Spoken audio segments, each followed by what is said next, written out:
सलाम, नमस्ते, आदाब। आप जुड़े हुए हैं पसमादा डेमोक्रेसी से। और हम कल भी इस विषय पे यूनिफॉर्म सिविल कोड के विषय पर हम कल भी महिलाओं के साथ उपस्थित हुए थे।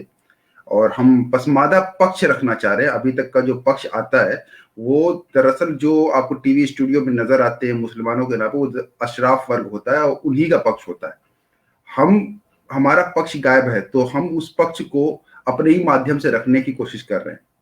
कल एक बेसिक आइडिया हमने दे दिया था, आप उसको हमारे यूट्यूब चैनल पसमादा डेमोक्रेसी में जाके देख सकते हैं। फिर भी हम दोबारा नए सिरे से इसको शुरू कर रहे हैं कि यूनिफॉर्म सिविल कोड के पे जब भी बात होती है तो हमको अशराफ वर्ग ऐसे समझाता है कि दरअसल इस्लाम का एक कुछ एसेंशियल पार्ट है और यूनिफॉर्म सिविल कोड आके उसको खराब कर देगा, हम सब को हिंदू बना देगा। अब हम लोग की चिता जलेगी, अब हमको कब्रिस्तान में भी नहीं जाना होगा, हम सब अब फेरे लेंगे। इस तरीके का डर जो है हमारे अंदर लाके डाल देता है कि यूनिफॉर्म सिविल कोड का मतलब है कि अब हमको हिंदू बन जाना है।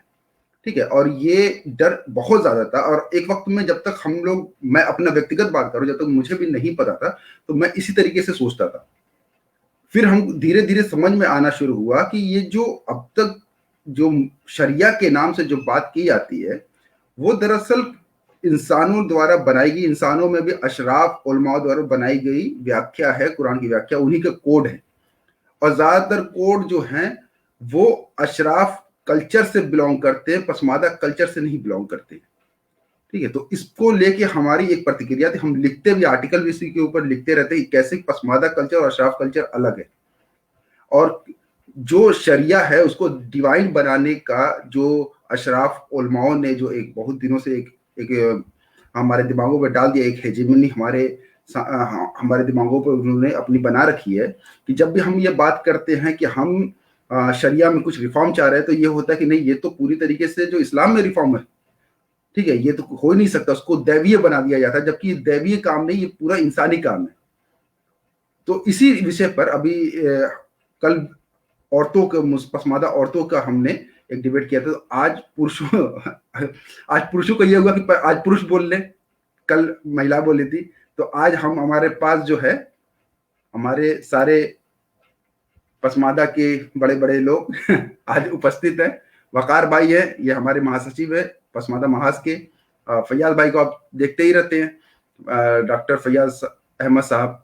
फिर हमारे फाकिर भाई है, फाकिर भाई जो है आलोचक हैं और पद पर भी है, सरकारी पद पर भी है। और आज एक नया चेहरा आपको नजर आ रहा होगा, मोहम्मद ओयुद्दीन साहब, ये असम से प्रभारी है पसमादा महाज के। कल आपने तमन्ना, मैं नाम भूल रहा हूँ थोड़ा सा, महिला को अब देखा होगा जो महाराष्ट्र से थी, आज जो है असम से भी हमारे साथ एक साथी जुड़े हुए हैं। तो सबसे पहले मुझे लगता है कि फैयाज भाई आपसे ही शुरू करते हैं, क्योंकि आप कल थे उस प्रोग्राम में ना, तो आपसे शुरू करते हैं कि आप क्या कल के प्रोग्राम का कुछ करेक्ट बता दीजिए ताकि वहीं से शुरुआत हो जाए। जी फैयाज भाई, आपको मैं सोलो कर रहा हूँ।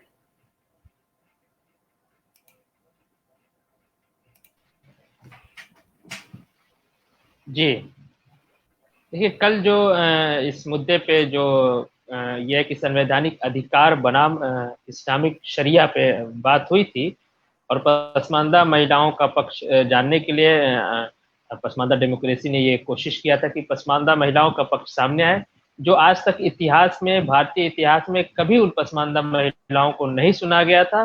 कल वो पहला कदम था, पसमानदा महिलाओं को मौका दिया गया, क्योंकि जो पर्सनल लॉ है, मुस्लिम पर्सनल लॉ है, उसका डायरेक्ट इफेक्ट जो है पसमानदा महिलाओं पे पड़ता है। अशराफ की महिलाएं उस तरह से प्रभावित नहीं होती हैं जिस तरह से पसमानदा की महिलाएं प्रभावित होती आई हैं।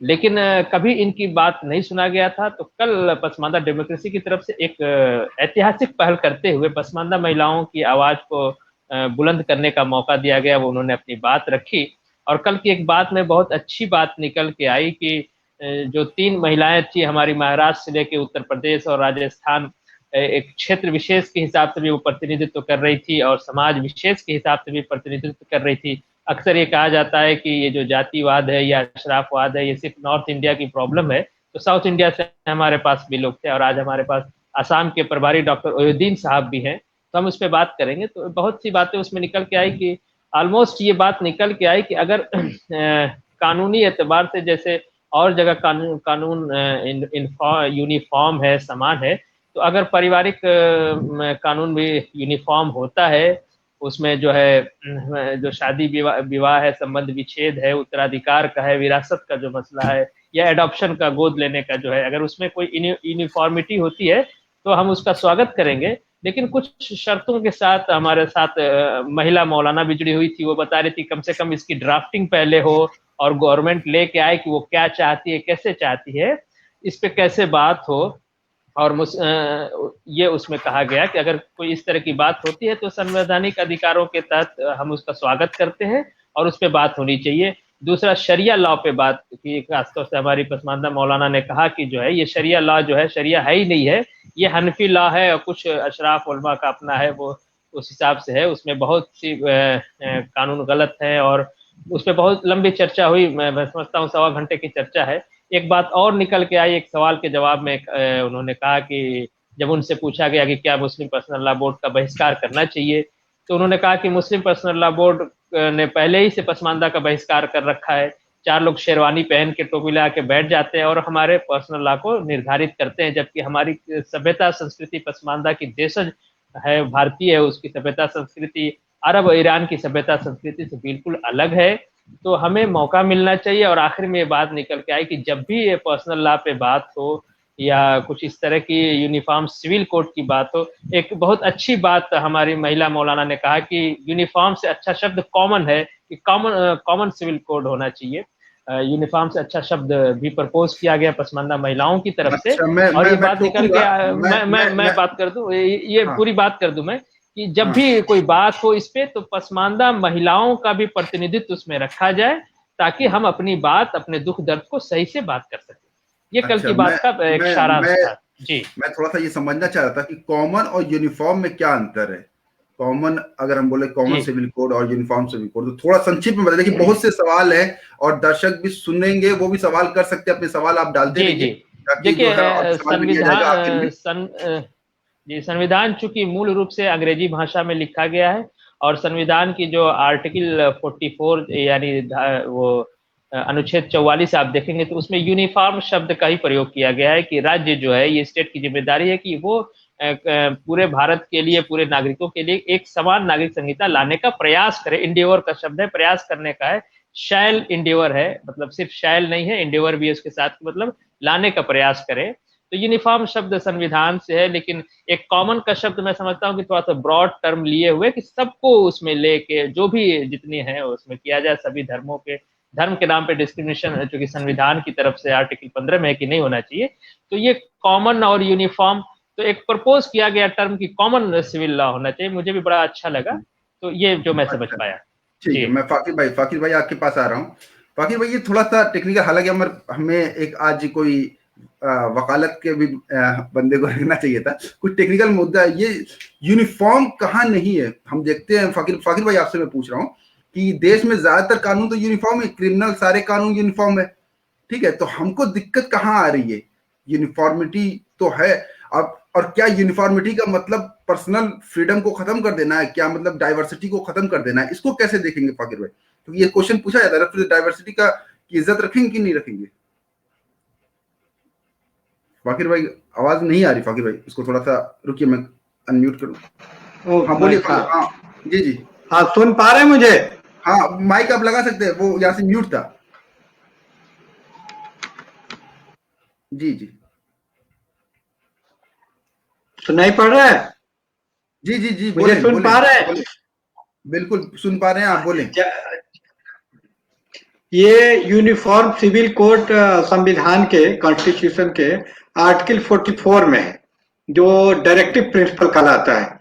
इसीलिए यहाँ पर इंडिविजुअल वर्ड है कि कोशिश करेगा। डायरेक्टिव प्रिंसिपल वह है जो इनफोर्सिबल नहीं है, उसे आप लागू नहीं करवा सकते हैं कि जाके, जिसे होता है ना डिजायरेबल क्वालिफिकेशन इसेंशियल, तो ये कंपल्सरी नहीं है, मैंडेटरी नहीं है। ये डायरेक्टिव प्रिंसिपल में आर्टिकल 44 में है कि कोशिश किया जाएगा कि यूनिफॉर्म सिविल कोड वो लागू हो। और कॉमन भाषा में कॉमन सिविल कोड और यूनिफॉर्म सिविल कोड में फर्क नहीं किया जाता है, दोनों को एक ही माना जाता है। और ये बाल में खाल निकालें जैसा भी कोई समझ सकता है कि भाई कॉमन, तो नाम से कोई इतना फर्क नहीं पड़ता है। आप कॉमन सिविल कोड भी सर्च में डालेंगे ना गूगल में तो यूनिफॉर्म आएगा, मैंने सर्च डाल के देखी, तो अच्छा एक ही लोग, आम लोग उसको समझते हैं। नहीं जी फाकिर भाई, मेरा सवाल ये था कि हाँ अगर हम सबको कॉमन या यूनिफॉर्म कर रहे हैं तो डाइवर्सिटी तो खत्म हो जा रही है ना, हाँ तो फिर तो उसको आप कैसे देख रहे हैं? हम्म। हाँ, हर एक ये जो समुदाय है, मुस्लिम है, पारसी है, सबका अलग अलग इतिहास रहा है, अलग अलग ढंग से उनका सांस्कृतिक जीवन है। तो ये यूनिफॉर्म सिविल कोड जो है, ये अलग कल्चरल आइडेंटिटी के खिलाफ है, मैं इसका हामी हूँ। लेकिन इसमें सबसे बड़ी बात है कि बात वहीं तक नहीं रुक जाए, तो फिर मुस्लिम कम्युनिटी को यूनिफॉर्म क्यों समझ रहे हैं? उसमें अहमदिया भी है, उसमें हनफी भी है, उसमें पसमानदा भी है, और उसको आप यूनिफॉर्म कोड बना रहे हैं। तब आपको जो ये यूनिफॉर्म सिविल कोड के खिलाफ जो सैयद लोग ये सवाल उठाते हैं कि इससे डाइवर्सिटी कष्ट होगी, तो वो जो मुस्लिम 1937 में बनाए हैं, उससे क्या पसमानदा सबको एक ही में हाँक देते हो? सही है कि हमारी औरतें उनकी औरतें, हमारी औरतों को तो बेपर्दा कर दिए, वो अपनी औरत के नकाब में डाल दिए, तो कहाँ यूनिफॉर्म है? तो मेरा कहना है कि यूनिफॉर्मिटी, डाइवर्सिटी एक रिलेटिव टर्म है कि आप डाइवर्सिटी से समझते क्या है।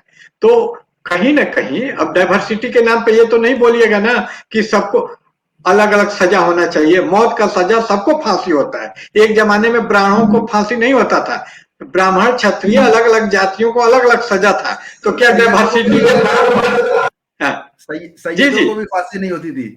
हाँ, नहीं होता था। तो मसूद आलम फलाई ने हाँ इस पे काम किया है। हाँ, तो डाइवर्सिटी को सही परिप्रेक्ष्य में देखने की जरूरत है। हम डाइवर्सिटी को कैसे व्याख्या करते हैं, इंटरप्रेट ठीक करते हैं, ये बहुत महत्वपूर्ण हो जाता है यहाँ पे। ठीक है। जी अच्छा, मैं आपकी बात को आगे बढ़ाते हुए कि डाइवर्सिटी जहां डिस्क्रिमिनेशन को पैदा कर रही है, वहां पर हमको पर्सनल इज पॉलिटिकल बनाना पड़ेगा, यही ना? मतलब अगर मैं पॉलिटिकल साइंस के टर्म में बात करूं तो ठीक है। जी जी वकार भाई, आपसे सवाल था, ये शरिया के ऊपर ही मैं लेके आ रहा हूं आपको। आप थोड़ा सा ये मुस्लिम, ये आपको मैं अनम्यूट नहीं कर पा रहा हूँ, आपने लगा खुद अनम्यूट किया, अनम्यूट कीजिए उसको। ठीक। हाँ वकार भाई, ये शरिया को बोला जाता है कि ये जो है ये डिवाइन चीज है ना? हम भी बहुत दिनों तक यही मान के रहे कि डिवाइन चीज है और इसमें फेरबदल बर्दाश्त नहीं किया जाएगा, यही होता है ना? और आप देखिए, जब तलाक का भी जब यहाँ पे बिल पास किया गया, तो उस तलाक के बिल में आप उसकी बात कर सकते हैं कि उसमें ये कमी रहेगी, ये और करना, तो वो सब बात की बात है। लेकिन उसके पक्ष में जामिया में, मैं जामिया में आंखों देखी है, मेरी बीवी अलीगढ़ से है, तो वहां सारी लड़कियों से साइन करवाया गया कि हमें जो है पुराना वाला जो है जो तलाक का सिस्टम, वो ठीक सिस्टम है, उसी को रहने दिया जाए, है ना? सारे मुर्गे मुर्गियां जो है KFC के अधिकारियों के लिए सब रैलियां भी निकाली रोडों पे। तो मेरा कहना ये है कि ये कैसे जो है इसको डिवाइन बनाए, क्या ये डिवाइन चीज है? शरिया होता क्या, ये थोड़ा सा बता दीजिए, मैं आपको सोलो कर रहा हूँ। देखिए शरिया का जो है वो बड़ा व्यापक मामला है। उसमें कुछ चीजें कभी कुरान से होती हैं, कभी हदीस से होती हैं, कभी फिक़ह से होती हैं, कभी खुद का कल्चर जो होता है उसको शरिया ला बना के पेश करते हैं। जैसे नकाब, चेहरा ढकना जो है वो कुरान में कहीं नहीं है, लेकिन हमारे कल्चर का हिस्सा बन गया है चेहरा ढकना, तो वो हमारा शरई ला बन गया है कि औरतों का चेहरा छुपा होना चाहिए। वो ये कहते हैं ना कि ये इजमा है, इजमा इस पर इजमा और कयास को भी जोड़ लेते हैं ना शरिया के लिए, कुरान सुन्नत इजमा कयास। जी मैंने उसे जी उसी को मैंने कल्चर लफ्ज किया कि जो हमारे कल्चर में कुछ चीजें आ गई पहले से, हम उसको अपने उसमें डाल लेते हैं। इसी तरह से जैसे भैंस की कुर्बानी वहां नहीं होती थी अरब में, हमारे यहाँ भारत में भैंस की कुर्बानी होने लगी, तो ये हमारे कल्चर का हिस्सा बन गया। तो ये हमारा शरई हक या शरई ला बन गया कि हम भैंस की कुर्बानी कर सकते हैं। तो ये डिवाइन नहीं कह सकते इसको, ये वक्त वक्त पे इसमें बदलाव होता रहा है। जैसे जब जरूरत लगी है तो बदलाव किया गया है। कभी हरम में 4 मुसल्ले थे, अभी 1 मुसल्ला है। कभी तरावी नबी के जमाने में पढ़ी नहीं गई, आज तरावी ज्यादा किसी पे जोर ही नहीं दिया जाता है। तो कोई चीज एकदम अस्थाई नहीं होती है। हाँ, लेकिन मेरा कल्चर उनका कल्चर, झगड़ा यहां के फंसता है। जैसे एडॉप्शन का कानून है, अगर हिंदू धर्म में किसी को अडॉप्ट किया जा सकता है तो क्यों मुसलमानों को भी अडॉप्ट करने के लिए बाध्य किया जाए? मुसलमानों में यह है कि वो अपने भतीजे को या अपने किसी रिलेटिव को अपनी संपत्ति देंगे, या ऐसा क्या कहा गया है कि उनको मिलना चाहिए, तो हम एडॉप्शन हमारे यहाँ आ जाए तो हम किसी गैर को देना चालू कर देंगे। इस तरह की कुछ चीजें हैं जो फंसती हैं। एक और चीज मैं कहूंगा, जैसे कुरान में जो ज़िना की सजा है, जो बड़ा चिल्ला चिल्ला लोग कहते हैं, हिंदू भी कभी कभी जोश में आकर कहते हैं कि इस्लामी सजा मिलनी चाहिए बलात्कारियों को।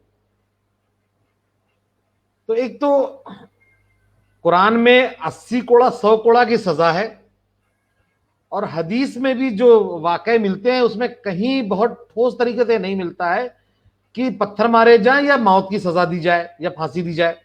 लेकिन अरब से लेकर के अफगानिस्तान तक ये बाकायदा चलता है। अब इसको कैसे शरई ला कहा जाए, मैं भी नहीं जानता था। असगर अली इंजीनियर साहब की किताब में जब मैंने पढ़ा, जब उसको मैंने क्रॉस चेक किया तो कुरान में कहीं भी नहीं है।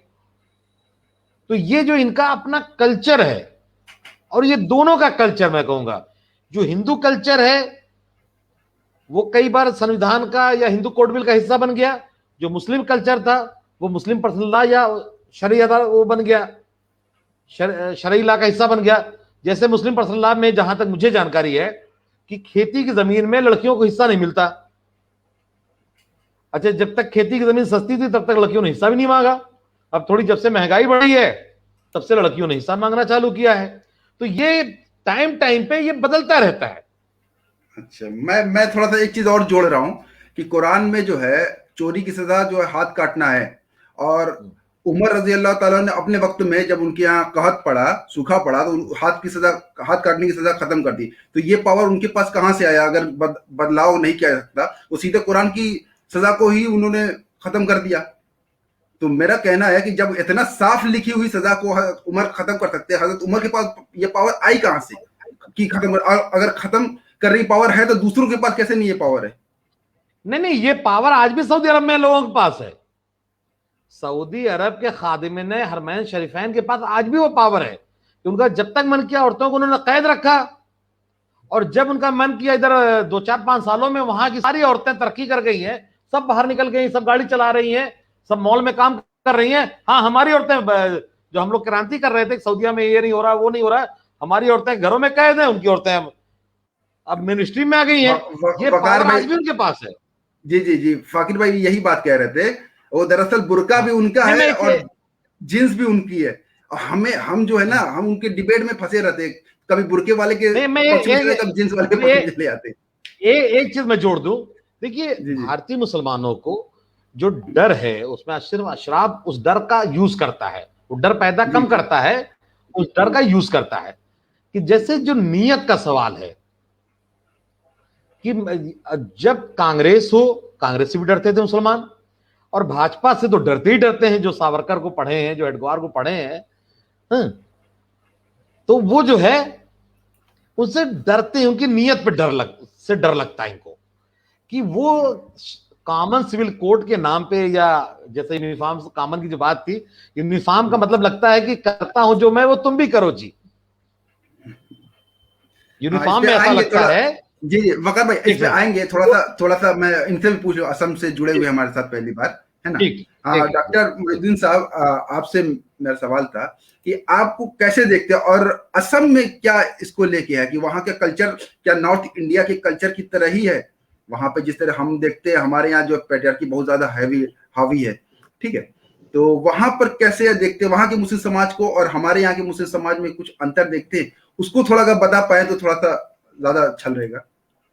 हाँ, सबको मेरा आदाब और सलाम।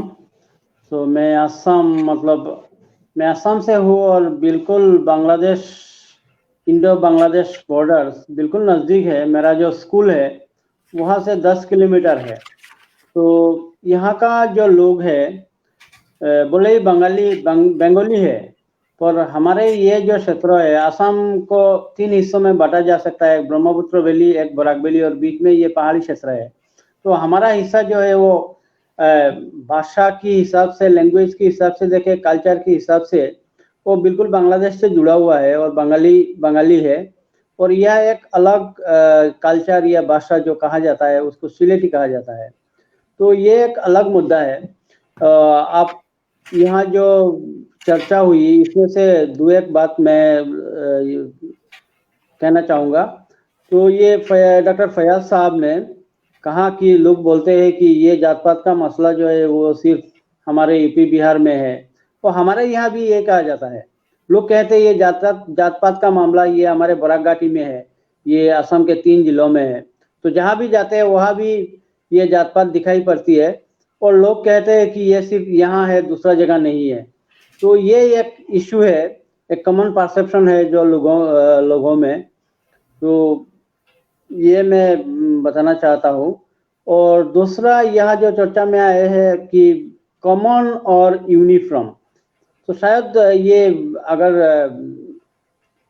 ये शब्द के हिसाब से देखो तो शायद इतना फर्क इसमें नजर नहीं आता है, पर मैंने सुना है कि ये कॉमन और यूनिफॉर्म, ये यूनिफॉर्म क्यों अप्लाई किया गया और कॉमन जो है उसका ये कॉमन क्यों नहीं कहा गया। तो ये मैंने सुना है कि यूनिफॉर्म वो होता है जो जहाँ बैठता है, जैसे यूनिफॉर्म हम स्कूल यूनिफॉर्म पहनते हैं, तो यूनिफॉर्म मतलब उसका डिजाइन या कलर वो बराबर होता है, लेकिन हर एक बच्चे जो स्टूडेंट जो पहनता है वो उसी का हिसाब से पहनता है। तो ये जो यूनिफॉर्म नाम है या यूनिफॉर्म सिविल कोड है, तो हम इसी तरह अगर उसको समझे तो शायद बेहतर होगा। तो जैसे भारत में अलग अलग भाषाएं है, धर्म है, संस्कृति है और उनका अपना कल्चर है, तो किस तरह अपना कल्चर को पालन करे और किस तरह उसको बचाए रखे, अपना धर्म का, अपना संस्कृति को, तो उसके लिए शायद इस चीज को मतलब लाया गया कि यूनिफॉर्म हो, शायद कॉमन नहीं। कॉमन का मतलब क्या होगा कि कॉमन अगर हो जाए तो जैसे स्कूल ड्रेस है उसका एक साइज एक डिजाइन होगा, शायद एक यूनिफॉर्म दूसरे बच्चे के लिए सही नहीं होगा। इसीलिए मैंने जो कुछ कानून विशेषज्ञ उस पर चर्चा कर रहे थे, कानून के लोग, उसी वक्त मैंने सुना था ये यूनिफॉर्म इसलिए कहा गया कि हर एक इंसान या तो हर जितने भी जाति है, जितने भी संस्कृति, अलग अलग संस्कृति के लोग हैं, उनका ऊपर ये सही बैठे, इसीलिए ये यूनिफॉर्म शब्द का इस्तेमाल किया गया। तो अभी मैं बताना चाहूँगा कि मेरे जो समाज है उसके बारे में। देखिए, मैं बहुत ज़्यादा कानून के पढ़ाई नहीं करता हूँ, कुछ तो जानबूझ के नहीं पढ़ाई करता हूँ। मैंने 2009 में जो भी ये शिक्षा का अधिकार कानून आया, तो वहाँ कहा गया, इस कानून में ये कहा गया कि हर बच्चे को शिक्षा का अधिकार मिलेगा और हर 30 बच्चे के लिए एक शिक्षक की नियुक्ति होगी। हमारे यहाँ तो 2013 तक ऐसे सैकड़ों स्कूल थे, कोई टीचर भी नहीं थे, और आज भी है। जो मेरे स्कूल है वहाँ एसएसए के अंडर अराउंड 600 स्टूडेंट है और एक भी टीचर नहीं है। तो मैं लोगों को कहता हूँ कि कानून पढ़ के कोई फायदा नहीं है अगर उसका इम्प्लीमेंटेशन ना हो। तो ये अलग मुद्दा है, मैंने बोल दिया। पर ये मुस्लिम पर्सनल लॉ बोर्ड के लिए जो पर्सनल लॉ जो है उसके लेकर मैंने काफी सोचा था। तो मैं सोचा था, अरे भाई, हमारे तो एक संविधान है, एक बहुत ही अच्छा संविधान है, तो उसके दायरे में उसके बाहर जाके क्या इस तरह कानून का जरूरत है और कितना तो ये प्रासंगिक है, मैंने बहुत सोचा था। और हालांकि ये शरिया का मसला या जो है वो उसके बारे में तो मैंने इतना पढ़ाई नहीं किया और इतना जानकारी नहीं थी, लेकिन मैंने ये देखा ये शरिया का जो कानून है या उससे जुड़े हुए और भी कुछ चीजें हैं, जैसे असम में सरकारी मदरसा, तो ये एंटी मुस्लिम प्रोपेगेंडा फैलाने का एक स्रोत है ये सरकारी मदरसा। बाकी लोग जो है नॉन मुस्लिम। मोहिउद्दीन साहब, हम सरकारी मदरसे पे आपसे अभी पूछेंगे इसके ऊपर। मैं थोड़ा सा इस बात को थोड़ा सा ना भटके तो मैं उसको लाइन पे रख रहा हूँ। ये जो आपने जो बात कही थी वो सही है कि क्या होता है कि व्यक्ति को जैसे अधिकार मिलते हैं उसी तरह समुदाय को भी अधिकार मिलते हैं। समुदाय को अधिकार इसलिए मिलते हैं क्योंकि समुदाय संस्कृति को, एक संस्कृति से जुड़ी हुई चीजें होती है और माना जाता है संस्कृति हमारी वैल्यूएबल है, इसलिए मल्टीकल्चरलिज्म का कंसेप्ट आया और हमारी संस्कृतियों को बचाने के लिए और खासतौर से अल्पसंख्यक संस्कृतियों को बहुसंख्यक संस्कृति से बचाने के लिए ये मल्टीकल्चरल आर्टिकल 29 और 30 है हमारे पास। लेकिन मामला वहां पे आके फंस जाता है जब हमारे अपनी संस्कृति शोषककारी बन जाती है। क्यों शोषककारी बन जाती है? क्योंकि संस्कृति की जो व्याख्याकार है, जो बना रहे, जो कानून बना रहे हैं, वो सारे मर्द हैं, और मर्द में क्या पुरातनवादी है, कट्टरपंथी हैं। तो उनकी वजह से ऐसे कानून भी हम औरतों पर अप्लाई कर देते हैं, औरतों और बच्चों पर, जो उन पर अप्लाई नहीं होना चाहिए। और यहीं से क्वेश्चन उठता है कि क्या पर्सनल पॉलिटिकल होना चाहिए कि नहीं होना चाहिए। ठीक है, तो ये, लेकिन इस पे एक जो पेज फंस रही है, फैयाज भाई आपसे बात कर रहा हूं, कि जो इस पे पेज फंसेगी कि आदर्श किसको माना जाए? क्या हिंदू मैरिज एक्ट आदर्श है हमारे लिए? फिर अगर हम ये सोच रहे हैं कि इसमें कुछ कमी है, तो क्या हिंदू मैरिज एक्ट की तरीके से हम अपना ले चीजों को? क्योंकि हिंदू मैरिज एक्ट अपने आप में भी वो परफेक्ट नहीं, आज तक सुधार होता जा रहा है उसमें। और एक चीज और मैं जोड़ूंगा, हिंदू मैरिज एक्ट मैं पहले पूरी बात कर लूं। हिंदू मैरिज एक्ट जो है वो क्या है? वो हिंदुओं का भी तो पर्सनल कानून है वो, क्योंकि भारत में तो स्पेशल मैरिज एक्ट भी है।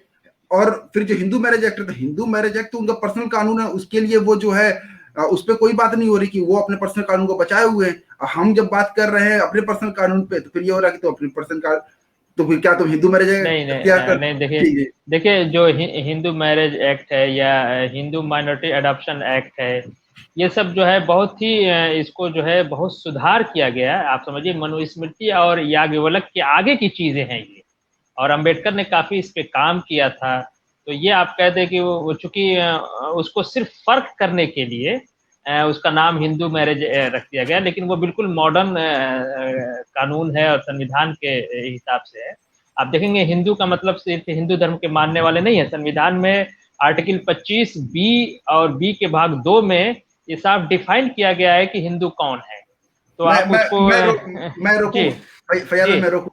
मैं इसलिए रोकूंगा क्योंकि ये सवाल आ जाएंगे तो मैं ही पूछूं, ठीक है ना? क्योंकि अगर हिंदू मैं उसका जवाब दूंगा जो आपने जो सवाल पूछा है। मैं पूछ लूं कि हिंदू मैरिज एक्ट इतना प्रगतिशील होता तो भारत सरकार को स्पेशल मैरिज एक्ट क्यों बनाना पड़ता? स्पेशल मैरिज एक्ट को अलग से क्यों बनाया? मैं इसका जवाब देता हूँ। दूसरी चीज, फिर आप जी एक चीज और मैं बोल, एक सवाल का जवाब लेना आप। अच्छा ठीक है, चलिए ठीक। संविधान प्रगतिशील है कि नहीं, आप ये बताइए। जी बिल्कुल प्रगतिशील है। तो उसमें भी तो 50 बार आपने अमेंडमेंट कर दिया और अभी भी आप करते जा रहे हैं। हाँ। तो नहीं, तो हिंदू मैरिज एक्ट में देखिए, नहीं मैं उस पर बात कर रहा हूँ, उसमें जो कम से कम सुधार की गुंजाइश है, और वो मनुस्मृति और याज्ञवल्क्य के जो मिताक्षरा जो वो उसकी व्याख्या है, जो उसका टीका लिखा गया, इनसे आगे लिखे हिंदू समाज की यही सुंदरता है कि वो हमेशा प्रोग्रेस करता है और अपनी गलतियों में सुधार करता है। लेकिन आपका जो पर्सनल लॉ है वो अशराफवादी पर्सनल लॉ है। उसको अरब और ईरान की जो कबायली सभ्यता संस्कृति के हिसाब से, जो उस वक्त के फुकाहा जो थे, जो उस एरिया के थे, अरब के थे, ईरान के थे, उन्होंने जो अपने कल्चर और उसके हिसाब से जो इस्लाम में जो प्रदत्त अधिकार थे उसका इस्तेमाल करके जो कानून बनाया, वो आज भी हमारे ऊपर थोप दिया गया। हमारा उनका कल्चर बिल्कुल अलग है। तो ये जो इस्लामिक स्क्रिप्चर्स जो है फिक्र की किताबों से गवर्न होता है, जबकि हिंदू मैरिज एक्ट में मनुस्मृति याज्ञवल्क्य से आगे की बातें। अंबेडकर ने इसके बड़ा काम किया था, इसको लेके वो इतने मुखर थे कि उन्होंने इस्तीफा तक दे दिया, और उसमें बाकायदा सुधार हो रहा है। तो उसको आदर्श मान लेना, और वो हिंदू उसका नाम फर्क देने के लिए किया गया, क्योंकि पहले से मुस्लिम पर्सनल लॉ चल रहा था यहाँ पे इस देश के 1937 और फिर 39 में अमेंडमेंट के साथ। तो वो फर्क हो जाए, तो उसको भारतीय न कह के, इंडियन कॉन्स्टिट्यूशनल न कह के उसको हिंदू कह दिया गया। और वो हिंदू मतलब हिंदू धर्म विशेष नहीं है। आप जब मुस्लिम पर्सनल लॉ कहते हैं तो ये धर्म विशेष है, ये पारसियों पे नहीं चलेगा, यहूदियों पे नहीं चलेगा, आप समझ रहे हैं। लेकिन जब वो हिंदू कहते हैं तो वो जैन पे चलता है, बौद्ध पे चलता है, आर्य समाजी ब्रह्म समाज पे चलता है। वो किसी एक धर्म विशेष की बात नहीं है। वो सिर्फ वो फर्क करने के लिए किया गया। अब मैं आपकी बात बता, आदर्श है कि नहीं है। देखिए संविधान में धारा 44 जो कहती है कि यूनिफॉर्मिटी हमको लाने की प्रयास करना चाहिए। देखिए कोई भी, जैसे आपने कहा कि भाई जो जना होता है या जो रेप होता है उसके लिए जो है सजाएं जो है इस्लाम के हिसाब से नहीं है, उसमें यूनिफॉर्मिटी है, या फिर जो है चोरी करने की सजा हाथ काटने के आप नहीं देते हैं।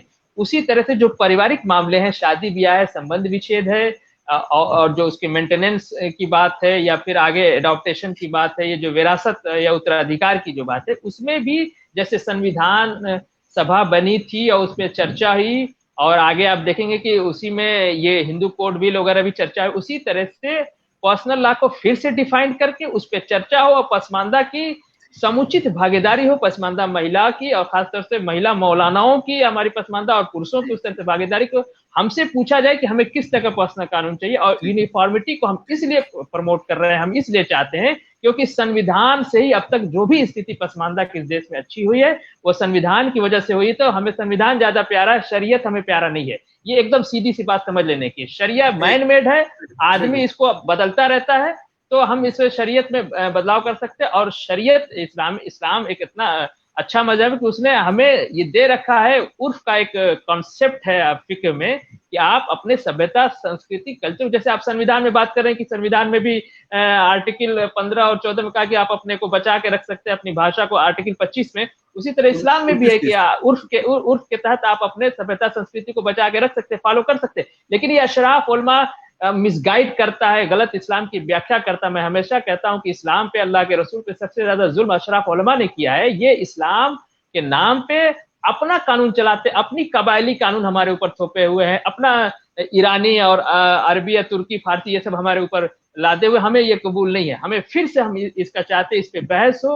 अगर कुछ भी पर्सनल लॉ पे आप देना चाहते हैं तो हमारी सभ्यता संस्कृति के आधार पे दीजिए, ये मैं कहना चाह रहा हूँ। और आपने आदर्श की बात की, आदर्श कोई चीज नहीं होता है, संविधान पे बात होगी, उस पे एक बहस करके एक यूनिफॉर्मिटी पे काम किया। आपकी बात आ गई है, मैं समझ गया कि आप ये कह रहे हैं जिस तरह हिंदू मैरिज एक्ट के तहत बैठ के बात किए गए, क्या गलत है क्या सही है, नए तरीके से इसको डिफाइन किया गया, उसी तरह इसको डिफाइन किया जाए। मैं तो इससे एक सवाल पैदा हो रहा है, तो क्या वकार भाई से ही पूछता हूँ। वकार भाई ये बताइए, दो सवाल एक साथ पूछ लेता हूँ। पहली बात ये वकार भाई कि क्या मुस्लिम मैरिज, हिंदू मैरिज एक्ट के तहत क्या मुस्लिम मैरिज एक्ट लाने की जरूरत है? और दूसरी बात यह कि अगर कोई शरिया को मानता है तो क्या इसका मतलब यह है कि वो संविधान की इज्जत नहीं करता है? दोनों सवाल एक साथ में पूछ रहा हूं। नहीं देखिए, पहले मैं दूसरे वाले का जवाब देता हूं कि जैसे इस संविधान ने मुस्लिम पर्सनल लॉ को जगह दिया है। जो अंग्रेजों के जमाने में 1937 में मुस्लिम पर्सनल लॉ का जो है एक कानून आया, इसको संविधान ने जगह दिया। संविधान ने हिंदुओं के भी अपने कानून थे, उसको भी अलग से जगह दिया, और संविधान ने मुसलमानों के जो अपने कुछ कानून थे उनको भी जगह दिया है। तो एक पर्सनल लॉ को मानने का मतलब ही है कि आप संविधान को मान रहे हैं। एक चीज हो गई। अब दूसरी चीज ये आ जाए कि मुस्लिम मैरिज एक्ट या स्पेशल मुस्लिम मैरिज एक्ट की बात, सबसे पहले ये जानने की जरूरत है समाज में जाकर के भी कि क्या कुछ सुधार की गुंजाइश है शादियों में? क्या जो तलाक के कानून हैं उनमें कुछ सुधार की गुंजाइश है? अब वो सुधार चाहते नहीं चाहते हैं, समाज में जो लोग हैं वो क्या चाहते हैं, जैसा कि अभी बात हो रही थी, हमसे पूछा जाए। जैसे मैं जो औरतों से मिला, जो अभी आपने कहा KFC के लिए जो है मुर्गियां जा रही थी उनके लिए, अभी एक डाटा आया है, अब भी बता रही थी और मेरा पर्सनल डाटा है ये, कि 75% मुस्लिम औरतें तलाक लेती हैं खुद से। जो हिंदुओं के यहां इस तरह का कल्चर नहीं है। अगर हमारी कमाई कम है तो हमारे यहां तलाक हो जाती है। मैं एक चीज याद टोक दूं, ये जो डाटा है वो इसलिए ये डाटा है क्योंकि औरतों को खुला लेने के लिए एक बिचौलिए की जरूरत पड़ती है, इसलिए वो शरीयत के जो ये इदारे बने हुए हैं उसमें अप्लाई करती है। मुस्लिम मर्दों को ये कोई रूल नहीं है, वो सीधे तलाक बोले निकल गए। अब मैं जिस शहर से आता हूँ वहां पे मेरी बहनों के भी तलाक इसी तरह हुए, और मेरे अपने मोहल्ले में 10 तलाक गिना दूंगा जो इसी तरीके से हुए। कोई डेटा उनका नहीं है। क्यों नहीं डेटा है? क्योंकि कोई बिचौलिया नहीं है उसके लिए। नहीं, मैं आपको बता दूं, जहां से मैं बात करना चाह रहा हूं, मैं औरतों मर्दों दोनों का हामी हूं, तो मैं बीच का कह सकते हैं इस मामले में। कभी मर्दों की हमदर्दी करता हूं, कभी औरतों की, जहां जिस जरूरत होती है। मैं जिस जिले से रहने वाला हूं, वहां मेरे अपने नाती ने अपनी मां से कहा, मेरी भांजी से, कि इसके पास कमाई नहीं है, क्यों नहीं से तलाक ले लेती तुम? तो इस तरह की चीजें हिंदुओं में नहीं है। तो कई बार गए, अच्छा नहीं लगा, झगड़ा उड़ा हुई, जाके कहा कि 4 लोग इधर से है, 4 लोग उधर से है, क्या तलाक दे दो। मेरे अपने कजन को पकड़ करके मार करके कहा तलाक दो, उन्हें तलाक दे दिया। तो देखिए कई बार समाज में सचमुच की क्या जरूरत है, वो क्या चाहता है समाज, वो एक उसका एक सर्वे होना चाहिए। फिर उसमें स्पेशल मैरिज एक्ट में क्या बदलाव चाहिए, ये दोनों तरफ से। क्योंकि देखिए इमोशनली जैसे हम लोगों ने उसके खिलाफ काम किया, आयशा के हम लोग डायरेक्ट खिलाफ गए, आयशा के लिए पूरे देश में क्रांति हुई उसकी तरफदारी में, ठीक। तो ये एक ही चीज को दो अलग अलग एंगल से समझना पड़ता है। कई बार कोई कह रहा है कि आयशा की गलती है, मेरा कहना ये नहीं है। मेरा कहना ये है कि सती प्रथा के खिलाफ कोई समाज में आंदोलन नहीं चला था। बेंटिंग और राजा राम मोहन राय ने एक माहौल बनाने की कोशिश किया कि सती प्रथा गलत है, उसको जस्टिफाई किया जा रहा था सती प्रथा को। मुझे बताइए जो चाइल्ड मैरिज है उसको आज भी मुस्लिम समाज जस्टिफाई करता है। सऊदी में इसलिए चाइल्ड मैरिज को जस्टिफाई किया जाता है क्योंकि हजरत आयशा की उम्र बुखारी में लिखी गई कि वो 9 साल थी, और इसी आधार पर 2003 में भारत के मुस्लिम पर्सन लॉ ने ये कहा कि भारत में जो ये कानून है, शारदा एक्ट है, वो एंटी इस्लामिक है।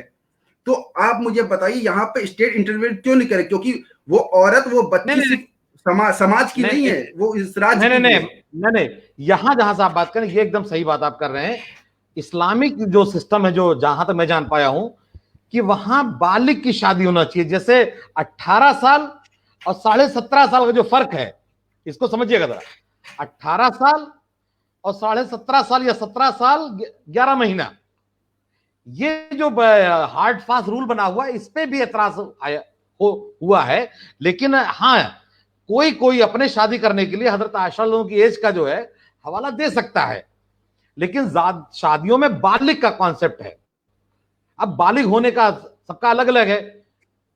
पढ़ने वाले देर में बालिग होते हैं, नहीं पढ़ने वाले जल्दी बालिग हो जाते हैं। नहीं, तो मैं तो सर आपको 15 साल के नीचे की औरतों का डेटा दे रहा हूं। और जो सऊदी में 12 साल की लड़की को पहली रात में वो मर गई, और उसके ऊपर जो है ये हुआ कि वो घरेलू मामला था, और फिर उस एमनेस्टी इंटरनेशनल मैं भी एक बात कहना चाहूंगा। अभी इधर जो है हरियाणा या राजस्थान की तरफ 15 साल से कम न्यूनतम जो आयु है उस पे मुस्लिम पर्सनल लॉ लगा के वो लड़के जो है लव मैरिज करके शादी किए, तो 15-16 साल लड़की की उम्र थी। तो ये रिसेंटली अरब जाने की जरूरत नहीं, इंडिया में चल रहा है ये। और ये बहुत गलत बात है कि आप पर्सनल लॉ इस्लाम की आड़ में छोटी बच्ची की शादी कर दे या छोटी बच्ची को लेके भाग जाए, उसका सेक्सुअल एक्सप्लॉयटेशन करें। वो बच्ची इस बात को समझ भी नहीं पाती है।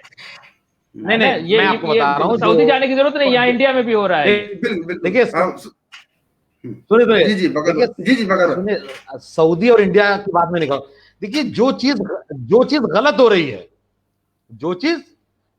रही है, उसके खिलाफ सरकार हो, समाज हो, उसको खड़ा होना चाहिए और उसके खिलाफ कानून बनना चाहिए। वो चाहे मुस्लिम पर्सनल लॉ रोके या कोई भी रोके। लेकिन मैंने अभी थोड़ी देर पहले एक बात कही थी, जो नीयत का सवाल होता है। जैसे अगर शारदा एक्ट का मामला है, कहीं उसमें बहाना तलाश हो रहा है कि छोटी लड़कियों की शादी की जा रही है, तो उसकी रोकथाम हर हालत में होनी चाहिए, कि कानून बना के होनी चाहिए। हाँ, लेकिन जैसे एक चीज होता है कभी कभी कि पूरे दुनिया में जो कम उम्र की बच्चियां हैं उसके अलग से शौकीन लोग हैं, तो अंग्रेजों के अलग स्टाइल से उसको यूज करते हैं, अरब वाले उसमें धर्म की चाशनी लगा देते हैं। ये पूरे दुनिया में एक बहुत बड़ी समस्या है कि कम उम्र की लड़कियों के साथ शादी करना या उनसे रिलेशन बनाना, ये एक बहुत बड़ी समस्या है। तो इसकी रोकथाम होनी चाहिए, और सरकार का ये फर्ज बनता है कि इस तरह अगर कोई मुस्लिम पर्सनल लॉ का बहाना लगा करके या शरीयत का बहाना लगा करके अगर औरतों के ऊपर कोई भी जुल्म हो रहा है तो उसको रोका जाना चाहिए। मैं इससे पूरी तरीके से इत्तेफाक करता हूं, और इसमें कहीं से हाँ कोई कंफ्यूजन मुझे नहीं है।